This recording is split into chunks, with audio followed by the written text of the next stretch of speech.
નવરાત્રિ ચાલુ થાય ત્યાંથી 9 દિવસમાંથી એક દિવસ આઠમનો દિવસ હોય છે અને ગુજરાતીઓને ત્યાં માતાજીનું નૈવેદ્ય બનાવવામાં આવે છે અને ત્યાં લાપસી બનાવવામાં આવતી હોય છે. ચલો જોઈએ પરફેક્ટ લાપસીની રેસીપી.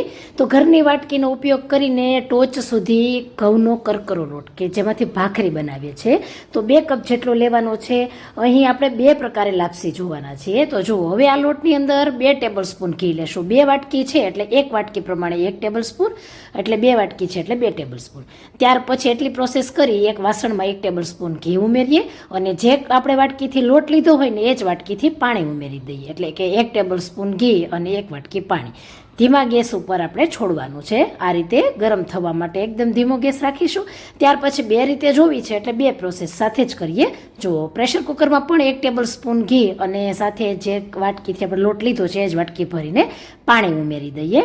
તો પેલું વાસણ પણ આપણે ગરમ થવા માટે મૂક્યું છે, એવી જ રીતે કુકર મૂકી દઈએ અને જે લોટમાં આપણે તૈયારી કરી રાખીએ તે ઘી ઉમેરીને તો પાણી જ્યાં સુધી ગરમ થવાની પ્રોસેસ થાય ત્યાં સુધીમાં આપણે ઘીને મિક્સ કરીને મોણ દેવાનું છે. જુઓ, મુઠ્ઠી પડતું મોણ દેવાનું છે તો ખૂબ સરસ મીઠી લાપસી થાય. ઘીનું મોણ દીધું હોય તો આપણા માતાજી આપણને ખબર હોય કુળદેવીમાં હંમેશા ઉત્તમ વસ્તુના ભોગતા છે.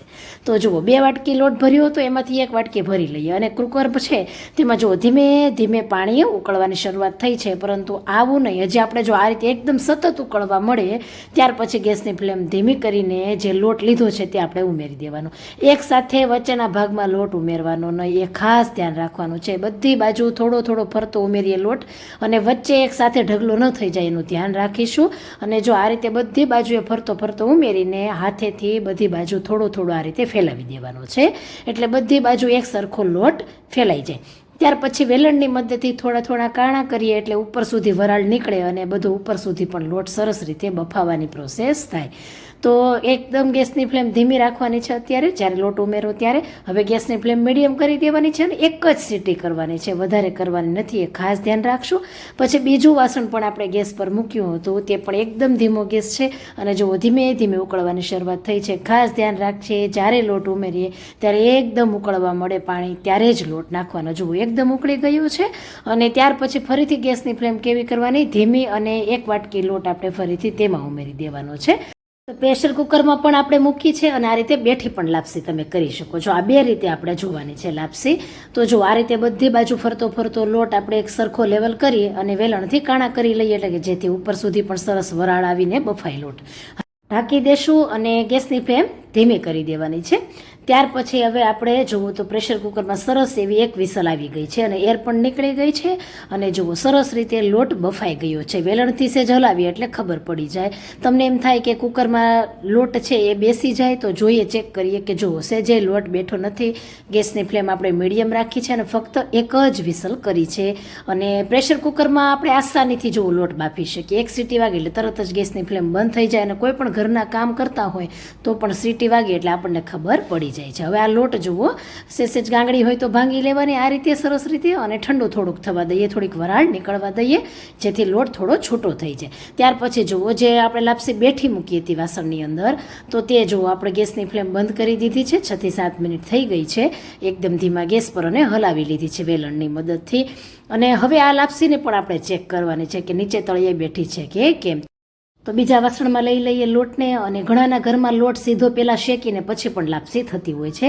તો જુઓ આ વાસણ છે એમાં થોડો થોડો લોટ છે અને સરસ રીતે ચમચાની મદદથી અલગ લઈ લેશું. સેજે આ પ્રોસેસમાં પણ લોટ નીચે દાજતો નથી, ખાસ ધ્યાન રાખવાનું, ગેસની ફ્લેમ ધીમી રાખવાની.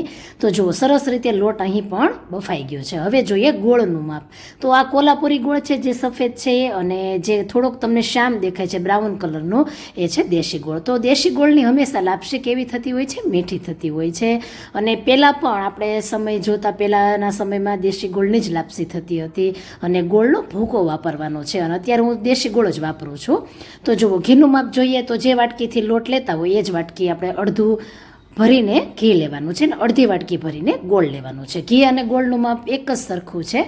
તો જુઓ ફ્રેન્ડ્સ, હવે છે ને આપણે ગેસની ફ્લેમ ધીમી કરવાની છે, ગોળને મેલ્ટ કરતો જવાનું છે. ખાસ તો આપણે હવે ધ્યાન રાખવાનું છે કે જુઓ ગોળને આ રીતે આપણે સેજ આ રીતે મેશ કરતા જઈએ, અને ભૂકો કરેલો છે એટલે એકદમ ઓગળી ગયો છે. અને જુઓ અત્યારે ગોળ છે ને એક જગ્યાએ એમનેમ પડ્યો છે, સેજ વજનવાળો છે, સેજે છૂટો નથી થયો. પરંતુ ગેસની ફ્લેમ અત્યારે ધીમી છે ને જેમ જેમ સતત હલાવશો ને એટલે 1 થી 2 મિનિટ થશે ને ત્યાં જુઓ ગોળ એકદમ હળવો થઈ જશે, કલરમાં ઉજળો અને ઉપર તરવા લાગશે. તો આવી જ્યારે પ્રોસેસ થાય ત્યારે ગોળ થોડોક પાકી ગયો હોય, એનો કાચો ટેસ્ટ દૂર થઈ ગયો હોય, ત્યારે પછી આપણે બફાયેલો લોટ ઉમેરી દેવાનો છે. અત્યારે 2 રીતે મેં તમને લોટ બાફવાની પ્રોસેસ બતાવી, એમાંથી કુકરવાળો જે લોટ છે એ મેં અંદર ઉમેર્યો છે. અને જો આ રીતે આપણે મિક્સ કરતું જવાનું, જે સફેદ લોટ બધો દેખાય છે એ આ રીતે કરીએ ને એટલે એકદમ સરસ ગોળ સાથે મિક્સ થઈ જશે. અને એકદમ ધીમો ગેસ રાખવાનો, અને 7 થી 8 મિનિટ સતત તમે અત્યારે જુઓ ભેગી જણાય છે ને એટલે 7 થી 8 મિનિટ થશે ત્યાં જુઓ એકદમ છૂટી થવા લાગશે, અને તેનું મોઇસ્ચર છે બધું દૂર થઈ જશે, અને લાપસી એકદમ છૂટી બનશે. અને જો જ્યારે આવી એકદમ છૂટી થવા લાગી ત્યારે ગેસની ફ્લેમ ધીમી કરી 2 ચમચી પ્રમાણે આપણે બદામની કતરણ ઉમેરી દઈએ, અને 1 ચમચી પ્રમાણે વરિયાળી ચોક્કસ ઉમેરજો, એનો સ્વાદ ખૂબ સરસ લાગે છે લાપસીમાં. અને મિક્સ કરી દઈએ. તો જુઓ એકદમ સરસ છૂટી થઈ છે, હજી તો ગરમ છે લાપસી, જેમ ઠંડી થશે તેમ દાણો છૂટી થઈ જશે. અને આવી રાખવાની, જો વધારે આપણે ડ્રાય કરીએ ને તો પછી ખાવામાં એકદમ કોરી પડે છે. તો હવે જુઓ ફ્રેન્ડ્સ, લાપસી એકદમ સરસ એવી એટલી સરસ બની છે, અને રીત એકદમ મેં પરફેક્ટ આપી છે માપ સાથે. ગમે તો શેર કરજો તમારા ફ્રેન્ડ્સ અને ફેમિલીમાં.